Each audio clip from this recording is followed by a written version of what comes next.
کیا ساری دنیا ریالٹی بیسڈ ہے؟ کیا اقوام متحدہ کے اندر جو فیصلے ہو رہے ہیں وہ حقائق پر مبنی ہیں؟ کیا واقعی لوگ ہیومینٹی اور ورلڈ پیس کو مد نظر رکھتے ہیں جو دوسری کنٹریز ہیں؟ بالکل ایسا نہیں ہے، بلکہ دنیا کے اندر قانون مائٹ از رائٹ کا ہے، جس کی لاٹھی اس کی بھینس۔ اسرائیل نے ایران پر حملہ کیوں کیا؟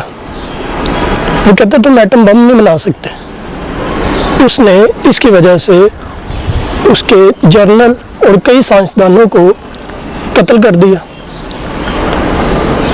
نیتن یاہو اس وقت دنیا کا سب سے بڑا دہشت گرد ہے۔ ایک جملہ ہے، وہ کہتے ہیں کہ اختیار مدبر کے پاس ہو تو نشتر ہے، بے وقوف کے پاس ہو تو وہ اس طرح ہے۔ اس وقت جو اسرائیل نے ایران پر حملہ کیا ہے تو کہتے تم ایٹم بم نہیں بنا سکتے، تو دوسرے لوگوں نے کیوں بنایا ہے؟ امریکہ نے ایٹم بم کیوں بنایا ہے؟ اسرائیل کے پاس ایٹم بم کیوں ہے؟ رشیا کے پاس کیوں ہے؟ دوسرے ممالک کے پاس کیوں ہے ایٹم بم؟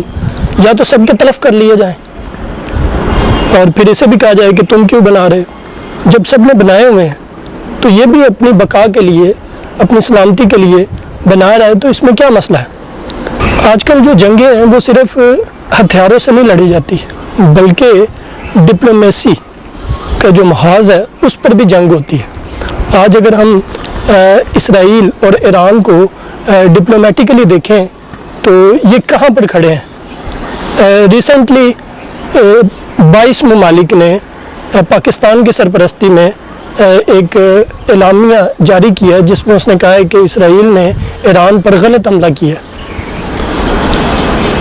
اگر ہم ترکی کو دیکھیں تو وہ ایران کے ساتھ ہے، یمن کو دیکھیں تو وہ تو کھلم کھلا ایران کے ساتھ ہے اور وہ فلسطینیوں کی حمایت میں بھی آگے تھا۔ اسی طرح ہم رشیا کو دیکھیں تو وہ بھی ایران کے ساتھ کھڑا ہے اس وقت۔ پاکستان تو بالکل ایران کے ساتھ کھڑا ہے، کیونکہ اسے پتہ ہے کہ اگر یہاں پر اسرائیل آ جاتا ہے تو ایک طرف انڈیا ہے، ایک طرف اسرائیل ہے، تو یہ میرے لیے زیادہ مشکلات بنائے گا۔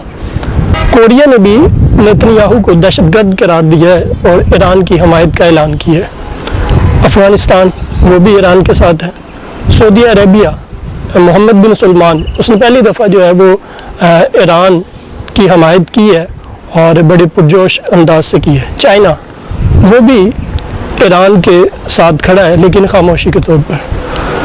اگر ہم انڈیا کو دیکھیں تو انڈیا وہ اسرائیل کے ساتھ ہے، لیکن وہ خاموش ہے، وہ نہ ایران کی حمایت کر رہا ہے اور نہ ہی اس کا مخالف ہو رہا ہے۔ امریکہ وہ پوری طاقت کے ساتھ، یا ہم کہیں کہ وہ فرسٹ پہ ہے اور اس نے اسرائیل کو آگے کیا ہوا ہے اور ایران پر وہ حملہ کر رہا ہے۔ اسی طرح یورپ جو ہے وہ سارا اسرائیل کے ساتھ ہے۔